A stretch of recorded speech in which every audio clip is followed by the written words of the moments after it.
क्रोध मनुष्य का मानसिक विकार है। क्रोध एक ऐसी बीमारी है जो मनुष्य को अक्सर निंदा का पात्र बना देती है।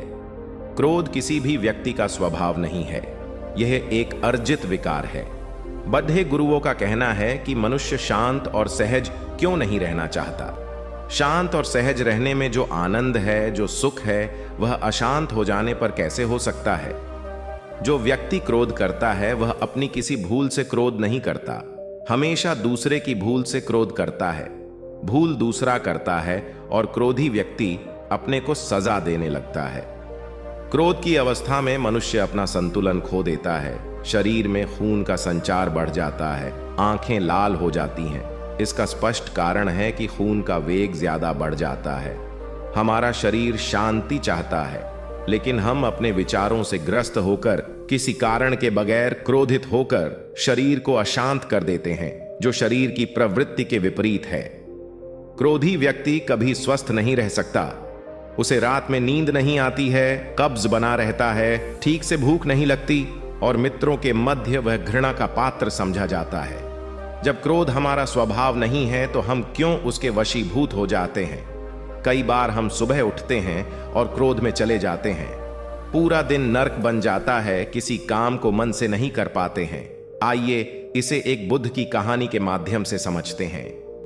एक समय की बात है, भगवान गौतम बुद्ध अपने शिष्यों के साथ बैठे हुए थे और उन्हें उपदेश दे रहे थे। तब उन्होंने अपने शिष्यों से कहा, क्रोध इंसान का सबसे बड़ा दुश्मन है। क्रोध करने वाला व्यक्ति खुद को हानि पहुंचाता ही है, लेकिन दूसरों को भी हानि पहुंचाता है। वह प्रतिशोध की आग में जलता है और अपने जीवन को बर्बाद करता है।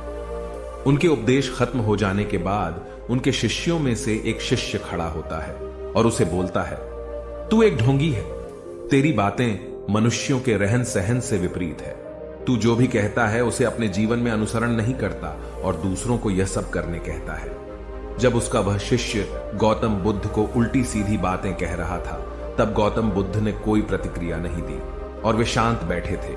लेकिन ऐसे में वह व्यक्ति और भी ज्यादा गुस्सा हो गया और गुस्से में आकर उसने गौतम बुद्ध के मुंह पर थूक दिया। इसके बाद भी महात्मा गौतम बुद्ध को गुस्सा नहीं आया और वे शांत थे। उन्होंने अपने चेहरे से थूक को पोंछा और वह चुपचाप बैठ गए। यह सब देखकर उस शिष्य को समझ नहीं आया कि वह क्या करेगा। गुस्से में आकर वह उस जगह को छोड़कर चला गया और अगले दिन अपने घर पहुंचा। जैसे ही वह अपने घर पहुंचा, तब तक उसका दिमाग शांत हो चुका था। दिमाग के शांत होते ही उसे इस बात का एहसास हुआ कि उसने कितनी बड़ी गलती की है, उसे पाप हुआ है। वह खुद को मन ही मन कहने लगा, यह मैंने क्या कर दिया। मैंने महात्मा बुद्ध का अपमान किया है।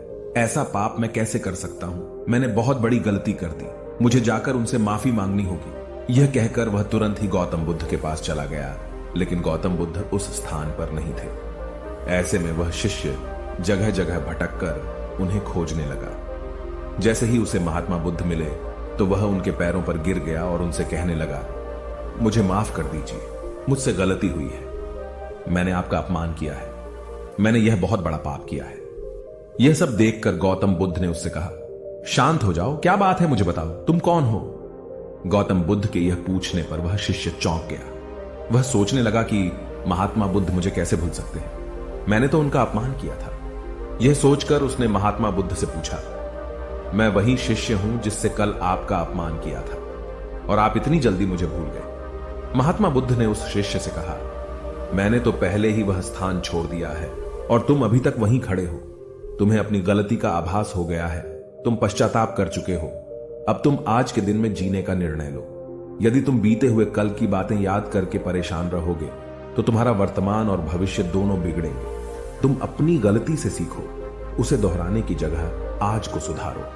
हमें कल की बातों को कल में ही रखकर आगे चलना चाहिए। वह अच्छा हो या बुरा, उसके बारे में बार बार विचार नहीं करना चाहिए। मैं बीती हुई बातों को पीछे छोड़कर आगे चलता हूं और ऐसा ही हम सबको भी करना चाहिए।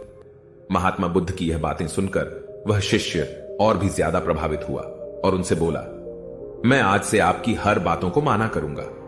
उस व्यक्ति का बोझ उतर गया। वह बुद्ध के चरणों में गिर पड़ा और उसने अपना क्रोध छोड़ दिया और क्षमा का संकल्प लिया। बुद्ध ने उसके सिर पर आशीर्वाद दिया। उस दिन से उस व्यक्ति में बदलाव आया और उसके जीवन में सत्य, प्रेम और करुणा की धारा बहने लगी। इस कहानी से हमें यह सीख मिलती है कि क्रोध करना इंसान के लिए सबसे खतरनाक है। यह मनुष्य का सबसे बड़ा दुश्मन है जो उसे बर्बाद कर सकता है। इसीलिए मनुष्य को कभी भी क्रोध नहीं करना चाहिए। हमें यह भी सीख मिलती है कि बीती हुई बातों को हमें भूल कर आगे बढ़ना चाहिए। अगर कोई मनुष्य अपनी बीती हुई बातों पर ज्यादा ध्यान देता है तो उसका ध्यान पूरी तरह से भूतकाल में लगा होता है और वह इंसान कभी भी आगे बढ़ने की ओर विचार नहीं कर पाता। इसीलिए हमेशा पुरानी बातों को छोड़कर आगे बढ़ने की सोचें। हम सब जानते हैं कि क्रोध हमारे जीवन में विपरीत परिणाम ला सकता है, इसीलिए इसे संयमित रखना आवश्यक है। और इसी बात को ध्यान में रखते हुए गौतम बुद्ध ने हमें अपने उपदेशों के माध्यम से एक महत्वपूर्ण संदेश दिया है। बुद्ध भगवान ने कहा है, क्रोध ऐसी आग है जिसमें क्रोध करने वाला दूसरों को जलाएगा तथा खुद भी जल जाएगा। यह बात हमें समझनी चाहिए कि क्रोध हमें नुकसान पहुंचाने के अलावा खुद को भी हानि पहुंचा सकता है। जब हम क्रोध में होते हैं, हम निरंतर तनाव में रहते हैं, मन अस्थिर होता है और हमारी निर्णय लेने की क्षमता प्रभावित हो जाती है। क्रोध हमारे रिश्तों को भी नुकसान पहुंचा सकता है। जब हम क्रोध में होते हैं तो हम गुस्से में अपने पास वाले लोगों से बदले की भावना रखते हैं और उनसे अन्यायपूर्ण व्यवहार कर सकते हैं। यह हमारे परिवार, मित्र और समाज में दूसरों के साथ अच्छे रिश्ते बिगाड़ सकता है। इसीलिए हमें क्रोध को संयमित रखना आवश्यक है। बुद्ध भगवान ने हमें दिखाया है कि शांति और सुख का मार्ग क्रोध से होकर नहीं जाता है। वास्तविक शांति और सुख का मार्ग अंतर्मन की स्थिति के माध्यम से प्राप्त होता है। बुद्ध भगवान ने हमें यह भी सिखाया है कि हमें पश्चाताप करना चाहिए और गलतियों से सीखना चाहिए।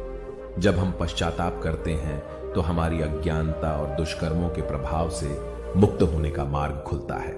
हमें आत्म संयम का विकास करना चाहिए और क्रोध को संयमित रखने के लिए ध्यान और मेधा का विकास करना चाहिए। मेरी प्यारी साथियों, क्रोध हमारे जीवन के विपरीत परिणाम ला सकता है।